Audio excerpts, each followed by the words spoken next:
Your first home should not be your dream home, okay? So when I hear people talking about buying their first house, you need to be very cautious and you need to make sure you're sitting down with a veteran, experienced, longtime real estate agent in your market so they can help you navigate the locations, the areas, the prices, the pros and cons of what you should and shouldn't buy. And if I hear one more time people talking about how everyone in my industry is a crook and all we're trying to do is jam people into deals and every lender's trying to loan you the biggest loan so we can make you buy the most expensive home so that you can put yourself in a house poor situation, I'm going to hurt somebody, okay? So here's the thing. Buying the wrong home first can set you back and can put you in a tough situation, but there's a bunch of questions and conversations we should have before you go buy your first home, okay? Because there are some things about how long do you want to stay in a house and how committed are you to a community and how long should you stay in a home before potentially you turn it into a rental or you sell, okay? So it's not about stocks or crypto or your car or your student loans. Those are all things where I talk about all the time. Those are bad debts that can really screw up your finances. But buying the wrong house at the wrong time for the wrong price and stretching too far can also be a thing. But that first home is not meant to be your dream home. I'm going to give you an example, okay? My first home that I bought when I was a 23-year-old, I bought literally 6 months before I even got married. And I bought it in the north end of town, and everyone thought I was crazy. Why are you buying way out there? What are you going way out there for? And here's why I did it, okay? Back at that time, I could buy a house. And this 3-bedroom, 2-bath, stripped down house, okay? No front yard landscaping, no backyard landscaping, no blinds, no air conditioning, no upgrades, no nothing. The payment for that house was about $900 a month. At the time, renting a 2-bedroom apartment was also about $900. So they were about the same. So I want to give you some context because I know in today's world right now, one or the other, depending on where you live, might be dramatically different than the other. But at the time, the payments were the same, right? And this is where all these gurus are going to talk to you about, well, the mortgage at $900 and the rent at $900, it's not the same because the house, you have all this extra stuff that you need to deal with, which is true. We had to landscape it. We had to put blinds in the windows. We bought an evaporative/swamp cooler so we have some minimum air conditioning. But you know what we did? We did this all on the cheap. We did it all ourselves. We bought our blinds and we hung them ourselves, and we landscaped our front yard ourselves, and we landscaped our backyard ourselves. But we bought a small house that we knew we could comfortably afford, and the goal was to live in it for 4 years.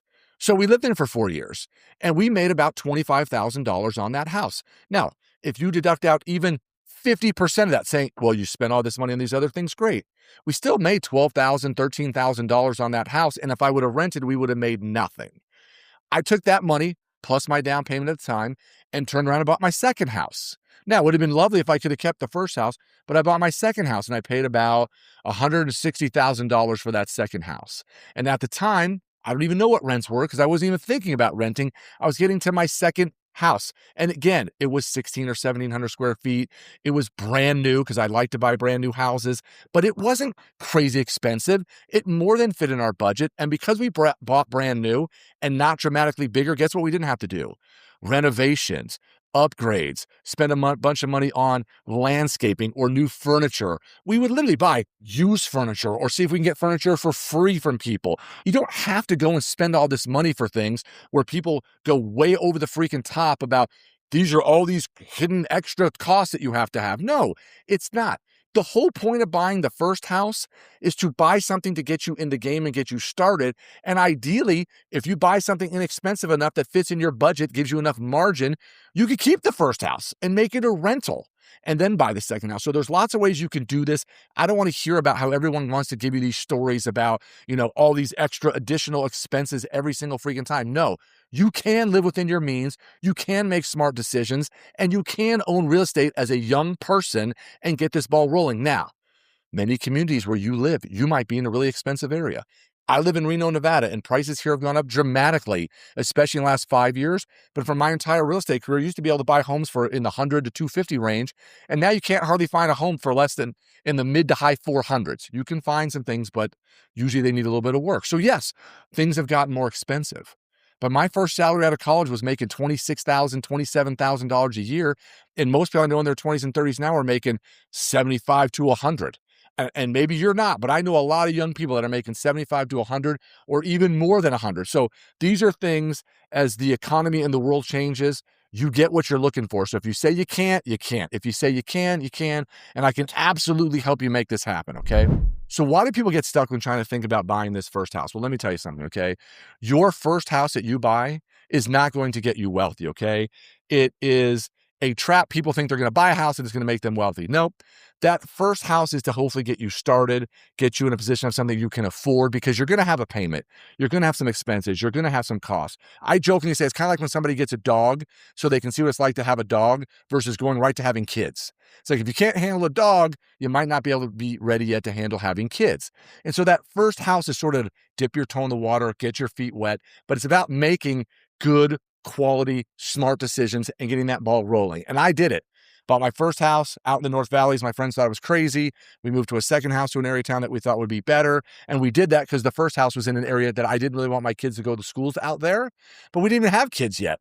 So we knew we had 5, 6, 7 years, but one before we had a kid and they were old enough to even go to school. So it's just getting started for that, okay? Trap number 2 is renting forever and waiting for that perfect moment, okay? There is no timing the real estate market. I've sold real estate now for 30 years. I've seen it good. I've seen it bad. I've seen prices falling. I've seen prices going dramatically up. I was selling real estate in 2007, 8, and 9 when everybody, at least in my market, was doing short sales and foreclosures and losing their homes. And many of those people, it's because they went and did some of the stuff you hear all these gurus talking about and they over leveraged the hell out of themselves. Another story for another day.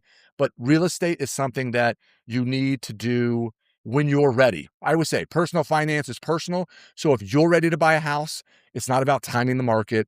It's not about waiting for the perfect real estate, interest rate. It's not about a lot of things that you're going to hear online. It's about sitting down with some professionals, having a conversation about your finances, your budget, your incomes, your, job security, do you want to live in the same area you're comfortable now? Maybe you're married, maybe you're not, maybe you're single and you want to put renters and get roommates.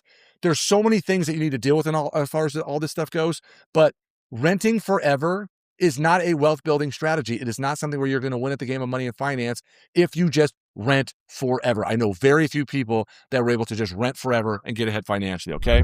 So why does owning a house, why is it so important? Why does it matter? Go pull up any stats you want. Homeowners are dramatically wealthier, higher net worth than renters are. Okay. It's just a fact. You can't argue it. And I'm not talking about people that have hundreds of millions of dollars or tens of millions of dollars. I'm talking about everyday regular wealth people that are trying to build up normal retirements and normal wealth and hopefully someday own your home free and clear. And here's the thing. My first house led to my second house, led to my third house, led to my fourth house. And when they talk about how you can make more money in the stock market, sometimes you get lucky. My first house that I bought, I walked away making about $20,000, $25,000, and I did that over about a 3.5 to 4 year time frame. Let's talk about opportunity costs right now. If you took $50,000 and put 10% down on a $500,000 house, or you took that $50,000 and you put it into the stock market, okay? That stock market money goes up 10%. You just made $5,000 on your money. But this $50,000 down payment in a house that everyone wants to say, you can't get to, the money's tied up, your opportunity cost of the down payment. Well, guess what you were able to do with that $50,000? You were able to buy a $500,000 asset. And if that $500,000 asset goes up 10%, like the $50,000 stock that went up 10%, the stock you made $5,000. The house you made $50,000. So the fact that your house went up 10% versus your stock portfolio went up 10%, you made $50,000 versus 5. So you made 10 times the amount on your money. So yes, I don't want to hear about opportunity cost. That money's not just sitting there doing nothing. But as the house becomes more and more valuable, you're building up more and more equity. People want to say you have all this money tied up in your house. Stock, same thing. You could sell your stock, you could sell your stock and get the money. You could sell your house and get the money. You could also borrow and do a home equity line of credit or get some of that equity if you wanted to. There's ways to get to this money. So I don't want to hear about opportunity costs anymore, about how that money's sitting there doing nothing. Bullshit. It's doing something. It bought you a $500,000 asset that's 10 times more valuable than the $50,000 in the stock market. And one is not better or worse than the other. You should do both. Buy stock, buy houses, put money in your retirement account, invest in your non-retirement, do all the freaking things that you can do to win at this game of money and finance. Okay. So here's the thing. When they talk about how it's lucky, The first and second house, I didn't make that much money. The third house, I probably made $150,000 on over 15 years because that happened during the Great Recession. I bought a house for $300,000. At one point, it was worth $600,000. 5 years later, it was back to being worth $300,000. And eventually, I sold it for about $450,000. Turn that house into my fourth house. That was the dream home. Almost an acre, 3,600 square feet, gorgeous, beautiful. And I paid $835,000 for that house.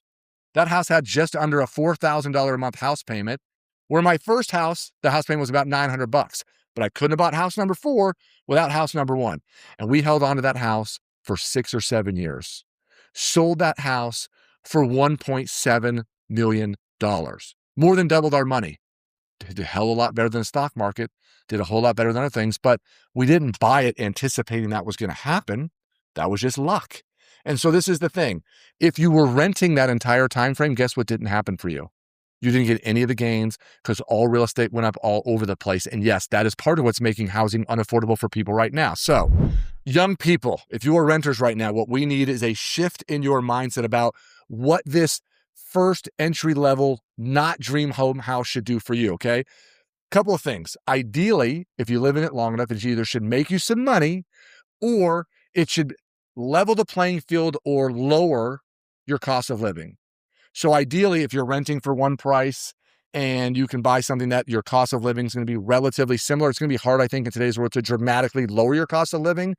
But if you can keep it relatively flat, which might mean you live in an area that isn't, your first choice. You buy a house that's smaller or not as nice. And it's really about how can I start to build up my future, not about, having that dream home for yourself, okay? And again, it's at this time, in some ways, it's about trying to live on the cheap. If you went back and saw where I lived when I was in college on the cheap so that I could literally go to school, not have student loans, work while I was in college, and actually walk across the stage with a college degree with actual net worth in the positive. I think I walked away, I had about $25,000 when I graduated college. That is the exception, not the rule. So you have to find ways early on to live cheap, because here's the thing. If you live cheaply at the beginning and you do all the smart things in these small amounts of money, I will show you in person, face to face, how this will win for you long term. And again, like I talked about, if you have to buy a house and rent a room to a friend, if you have to figure out a way in order to create space in a basement or have a casita or maybe you buy a duplex or a fourplex or do some of these things. There are pros and cons to all of these things, but it should be one tool in your tool belt in order for you long-term to build up your wealth. So my son did this. I'm going to give you an example. My son did this, bought a home, was it 6 or 7 years ago? Again, bought a home for about $300,000. The nice part is 6 or 7 years later, that home's worth about $450,000 or more at this point. But he was able to buy a house. His house payment was just under $1,400. He rented the 2 rooms in his house. I think they started off initially, it was maybe $600 or $650. He was getting almost his entire house payment paid by somebody else. Got his first job, started making money, and it started him off so good that those first handful of years from his early 20s to now his late 20s, he was able to get the wealth building journey started. Now, if I sat and talked to him and brought him on here with you, he wouldn't feel like the amount of money in his 401k or the amount of equity in his house is something that someday is going to create millions and millions of dollars for him. But it is. And I keep trying to show it to him. And I still don't think he 100% believes me. But you have to understand it is his journey, his path, and he is winning. He just doesn't always believe it because, again, when the numbers are small and it takes time for them to build up, it doesn't feel great when you go from 10 to 20,000, but it's going to feel great when you go from $1 million to 2 million and 2 million to 4 million. It works over time. So, okay, another thing you could do, young people, I'm talking to you again. Here's another thing that you could do when you're talking about that first property that you buy. I didn't personally do this. I know a few people that have. It is difficult because a lot of these properties are older, would be buying multifamily.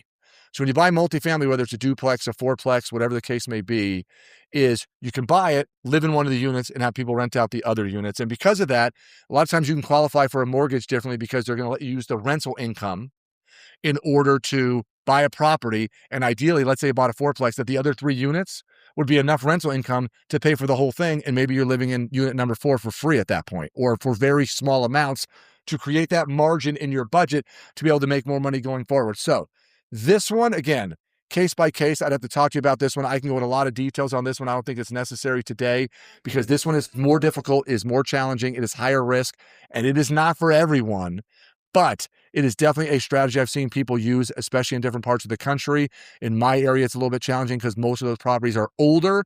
And when they're older, that does typically mean more maintenance, more potential damage, more things that, you might need extra money out of pocket for. And if you're just starting off the process, that one can be a little bit more challenging, okay?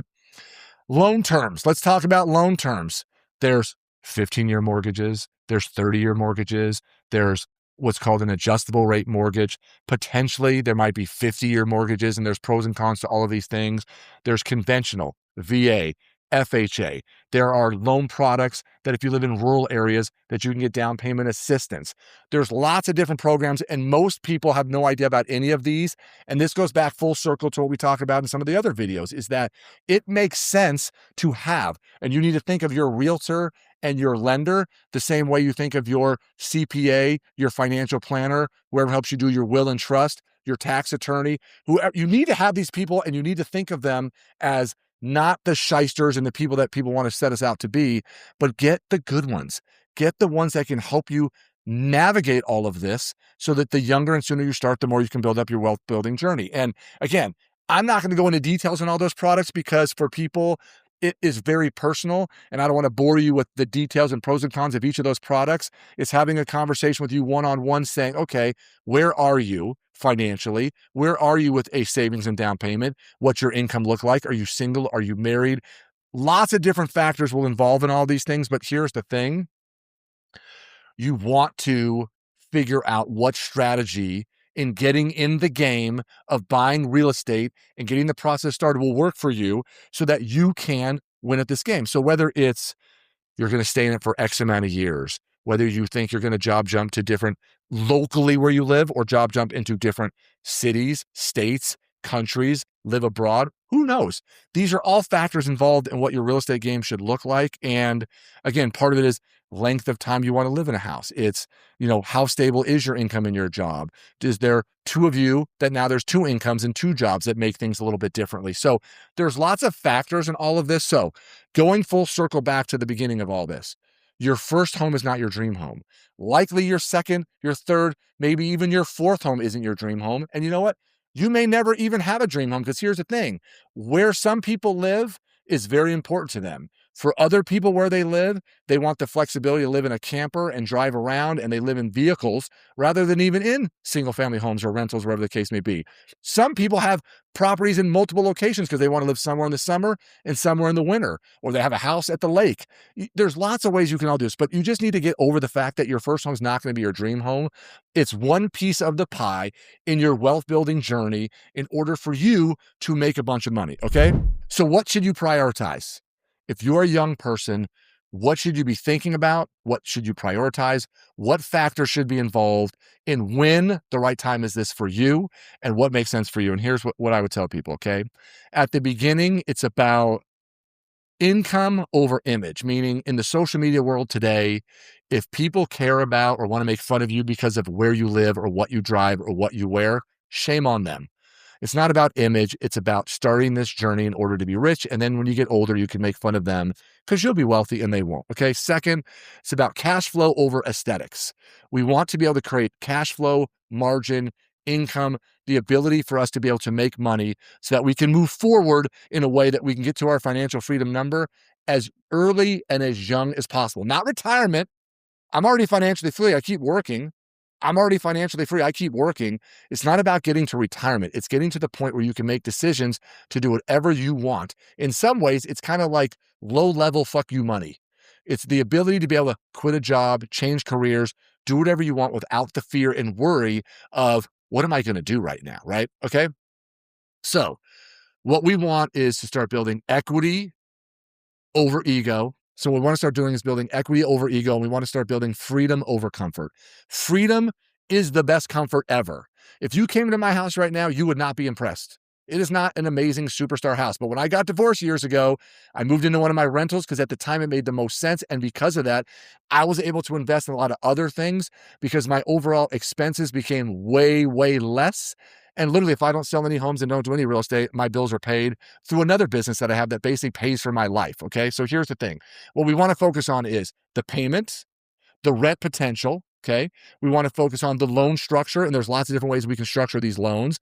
We want to focus on the neighborhood growth. How can you end up in an area that you think long term is going to make for great rentals and great appreciation?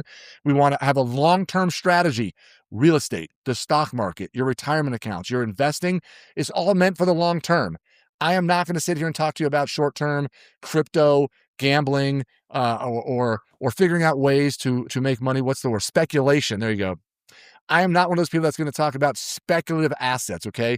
I want to do all the tried and true. If you play the long game, things I know for sure are going to work. And if you're doing all those and then you want to put some money aside and do some speculative things like, crypto or other things, that's up to you, okay?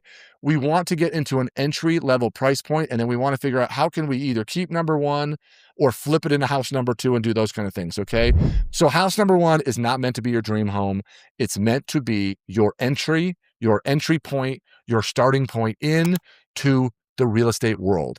And make sure you have someone good. If you need someone good, reach out to me. Happy to get you started on that path.